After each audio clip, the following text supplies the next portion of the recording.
33,185,550. This is the number of small businesses in the United States alone in 2023. If you have ever thought about opening your own business, then listen in. Today's topic is all about how you can open a business without the overhead of a brick and mortar building. Hey you, are you feeling stuck, desperate for a career change, or thinking of starting a business, but you're just not sure how to make your first move? I'm television producer turned career coach Shannon Russell, and this is the Second Act Success Career Podcast. This is where you will not only get the career advice you've been craving, but you'll get tips from career and business experts, along with inspiration from others who have made a career transition to find second act success. Let's get started. Today's topic is all about how you can open a business without the overhead of a brick and mortar building. That's right. We will be discussing mobile businesses and why this just might be the idea that you have been looking for when it comes to creating a second act career that fits easily into your current lifestyle. When we think about business, we often think about big corporations, the 9-to-5 grind, having no autonomy, and long hours. Yet with a small business, we often think about it being a mom and pop type of business with a flexible schedule, plenty of autonomy, and still long hours. To many small business owners, myself included, it's really a realm where commerce meets convenience meets creativity, and it's all at our fingertips. We are in charge of what this business looks like, and no one can tell us any different. However, there are a few options to think about when it comes to launching your own small business. So if you are sifting through all of the choices that you have in front of you right now, and you're thinking that the entrepreneur route may be it, this episode is really designed just for you. I will be laying out what exactly a small business is, how you can run a small business that's brick and mortar with an actual storefront, and how you can set up a small business that's mobile only, and what exactly that means. One scenario of small business is a brick and mortar storefront location. This is where you choose the type of business that you want, you rent it, or you buy the space for the retail side of your business, and customers come to you. You have an established physical address to run your business or your services. Some examples might be a clothing store, a restaurant, a salon, anything that you can go to and physically buy something or buy a service of some type. The other scenario is a mobile-based business where you have no physical location, but instead you either work solely online from your home or you bring your business, your goods, or your services to other locations. Let me explain, because a lot of people think that mobile means you are driving a truck. You have an ice cream truck, you have a food truck. That is not exactly what mobile means. That is one type of a mobile business. There are many others, and that's what we're going to get into. The type of mobile business that I am referring to merely means that your business is mobile. So you can work from home or you can work in other locations where you bring your materials, you bring your products, you bring your services. In some cases, you might rent space at other locations, or you might bring your materials to a craft fair or a community event, or maybe you go into schools and offer your services. You go to other locations bringing your business. Some examples of mobile-based businesses are simply online shops, right? You're working from home, you have a website, you are selling things mobilely from your website. Other examples are financial advisors who can work from home. Marketing services is another example. Cleaning services, where people go into homes or businesses and clean. That is their service. That is their business. They don't need a physical address because they are bringing their services out into the community. You can also think about event planning. You are bringing your services of planning the event to locations. Photographers. Some photographers work merely out in the community at different locations. Maybe they are shooting outside at a park, at a beach, or they are coming into someone else's home to take photographs.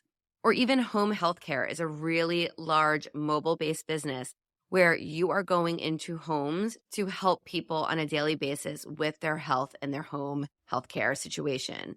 Basically, you establish your business online. You offer your goods, your products, or your services online or at another location. Make sense?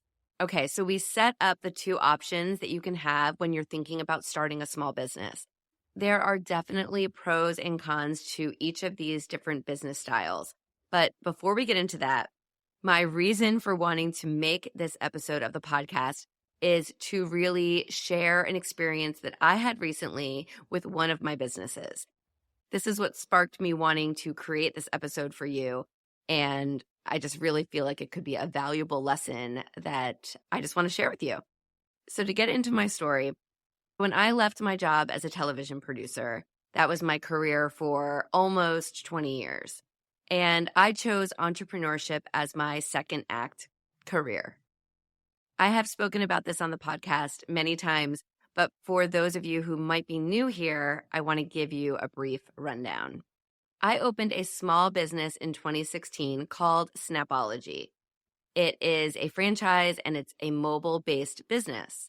This was a perfect scenario for me coming out of working in television and wanting to get into entrepreneurship, but never having really had the business side experience other than working in corporations and for studios and big budgets in the entertainment industry.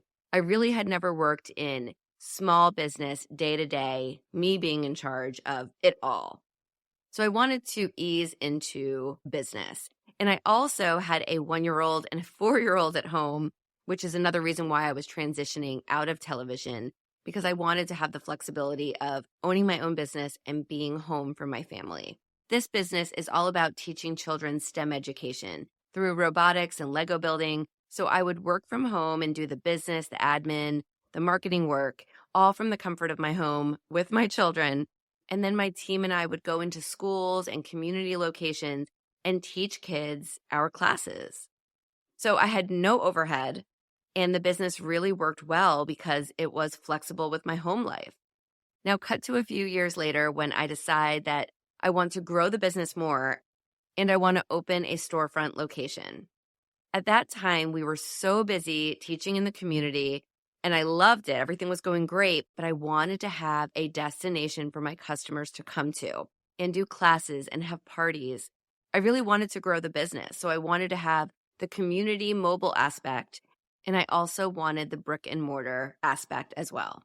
It was really like running two different businesses at the same time, but it was working. The business was growing. I had a large team of employees, so we were able to really do both well, and business really boomed even more. I realized that, okay, this is going so well, I'm going to start another business.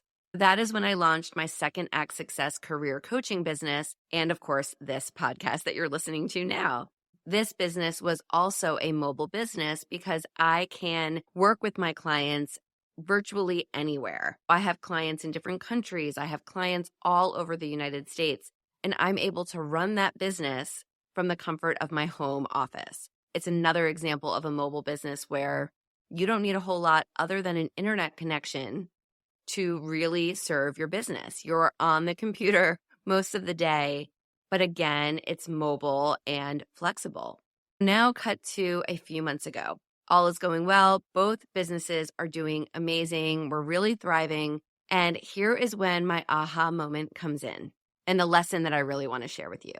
About a year ago, I began lease renewal negotiations with the landlord for my Snapology business. This storefront location I told you about is in a strip mall. It's surrounded by other big stores. So the landlord is really just a large corporation running things. There's not one person that I go to for problems. And that's how it's been for over 5 years. I really kept to myself, paid my rent, and all was well. I realized that my lease was coming up and I needed to start negotiations. I got someone on the phone from the big bad corporation landlord and started talking about when my lease is up, what the increase in rent would be per month, etc. I agreed to it. Everything was great. We said that we would speak again and sign everything when I neared the end of my term. Well, a few months ago, like literally 2 months ago at this point, I began to get a little nervous when all of my calls were going unanswered. When I finally got someone on the phone from this company, I was told that they refused to renew my lease because they wanted this space for, and I quote, a large national chain that would pay a lot more money. It came out of nowhere. I was so shocked. I was so confused because, wait, this is my store. I paid thousands and thousands and thousands of dollars to build it out, to decorate it, to set it up, to market it, the whole 9 yards. It was my business, right? Not really. I quickly realized that big corporations do not care about small business. I don't know if that shocks you. It probably doesn't, but oh my goodness. That was such a rude awakening. The whole fear that big business takes over the world, and it was coming really close to home for me. Now, I tried to explain, hey, I'm a mom of 2 kids. We serve children and families in the community. Please, what can you do? I pay my rent on time. Nope, they did not care at all. I swear it was a 20-something guy reading a script verbatim that he was just given from his higher-ups, and he just kept reading it and saying the same thing over and over again. He kept saying, I appreciate what you're going through, but you'll have to find a new location. I'm telling you, I said to him, you do not appreciate where I'm coming from. So please do not say that. You are kicking me out of my place of business. Once I got past this outrage, I was overwhelmed with so many waves of emotion that I don't even want to get into here on the podcast. But I say this as a lesson and just a small little friendly warning to you. What I've learned is that you can build a business of your dreams, but if you don't own it, 100% of it, the big, bad men of business can come and take it away. And that's really what happened to me. As I record this, last week, I moved out of my store. I moved out with my family and my fabulous team. It was a very stressful month or so. I definitely had to take a step back from this business that I love so much to really focus on that business so that it didn't break, so that it didn't fall apart completely. But I can say now that the bright side is that my Snapology business had been mobile. Remember, it was mobile. We were going out into the community. We kept that part of the business intact and operating, even when we had our storefront location. And because of that, we are 100% still in business. And I really feel that that decision to keep that mobile side of the business was everything to save us and to keep us still operating. I have a team of employees. I have people who depend on their work with me, despite the fact that I depend on the money that I make from that business to feed my family. As the owner, I am helping to feed other families by employing people to work in that business. So the fact that it's still operating, we are still in business, really means the world to me. We moved all of our materials into a storage unit, and I can proudly say that the outpouring from the community, from our customers, has been just so overwhelmingly amazing. And it's just been so heartwarming to know that people really do rally around small business. That was just everything I needed to keep me going, because it really would have been easy to just shut down shop and just say, okay, we were defeated. Let's close this down. Instead, we said, no, this isn't that much of a change. We just won't have a physical location for people to come to. And because we maintained that other mobile aspect of the business, we were really saved. Now my customers will ask, oh, are you going to open a new location? Are you going to move to somewhere else? And honestly, no, I will not be doing that, because I've realized that unless I can actually buy a space, have a mortgage on a physical location, then I will always have a lease. I will always have rent. And you know what? Someone else will always be in charge. I will never fully 100% own what I am doing. And that scared me. Mobile business is how I am running both of my businesses. And I feel fully in control now. And that makes me more confident as a business owner.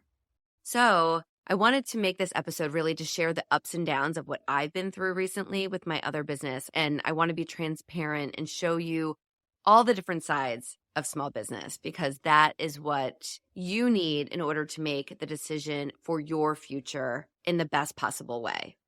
So let's dive into it. I want to give you the pros and cons to both a mobile-based small business and a storefront, physical, brick-and-mortar locationed small business.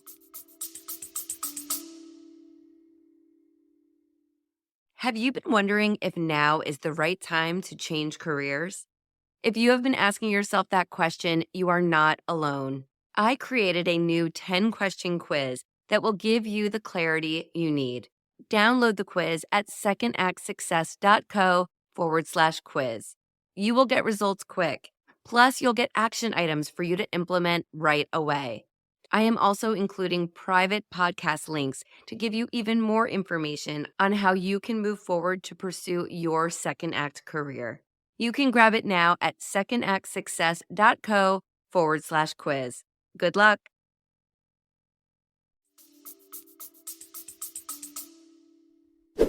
All right, you're thinking about a small business. Let's talk about pros of a mobile based business. Fewer overhead costs, right? You're going to have no rent, you're going to have no mortgage. You may also have several tax deductions from working from home if you set up a home office.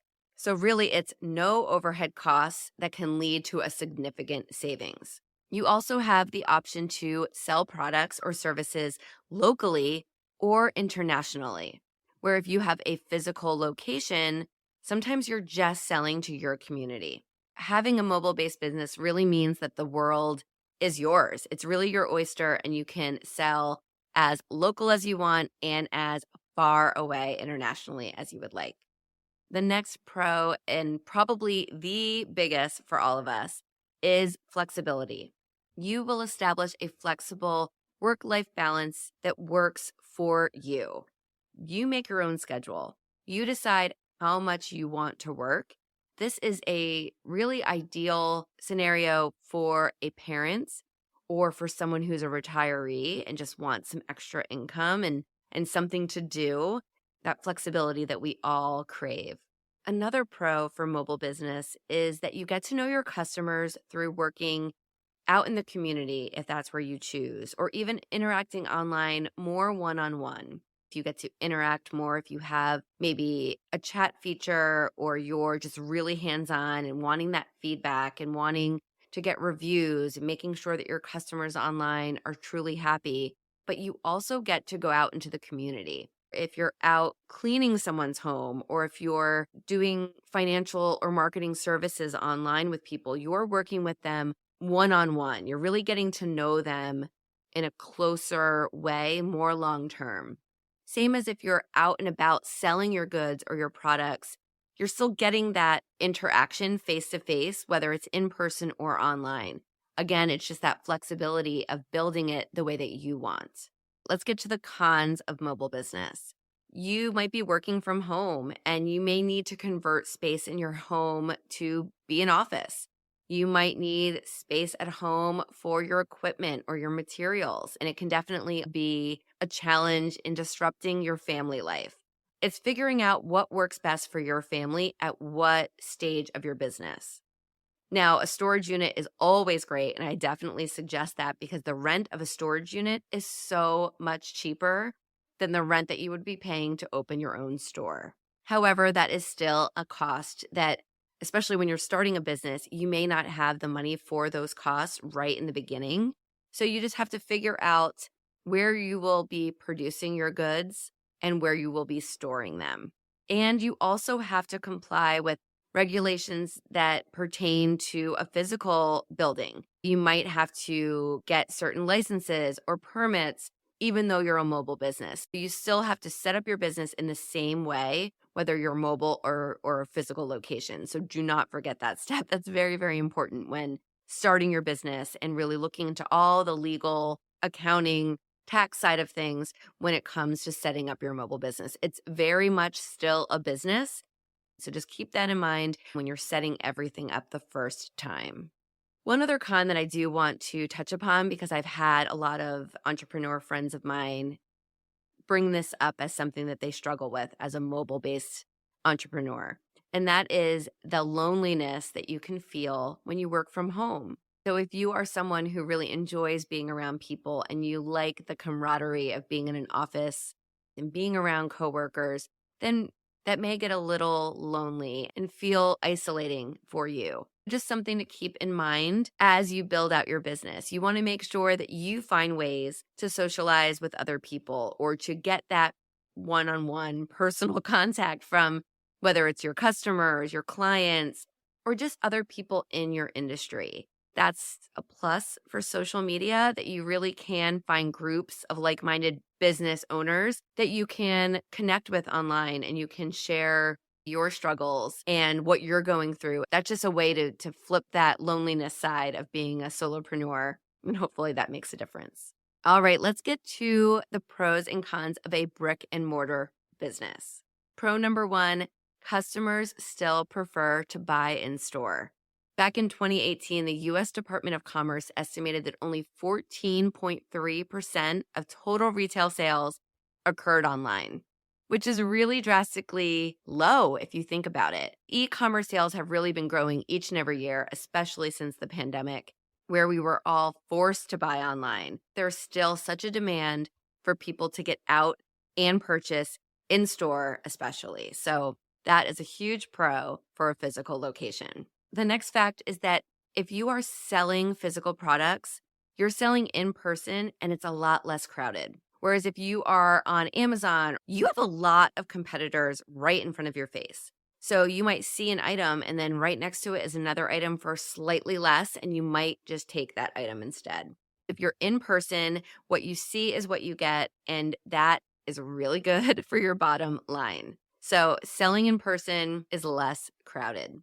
Also, there is something to be said about a physical location that brings that brand awareness and that legitimacy. You walk into a store and you say, okay, this place is legit. I see what they have to offer. I'm talking to the salesperson. I know what I'm getting when I walk in here. So that is definitely a pro when it comes to having a physical space. Next, it's that face-to-face customer engagement. You are on Amazon and you are searching for a sweater. You might see that sweater and you might look down at the reviews to see what other people are saying about that sweater. But when you are face-to-face in a local boutique, you are getting to feel that sweater. You're getting to speak with the salesperson about how you can wear it or what colors it comes in. And you're having more engagement. You're going to purchase something from someone that you're speaking to because of that rapport.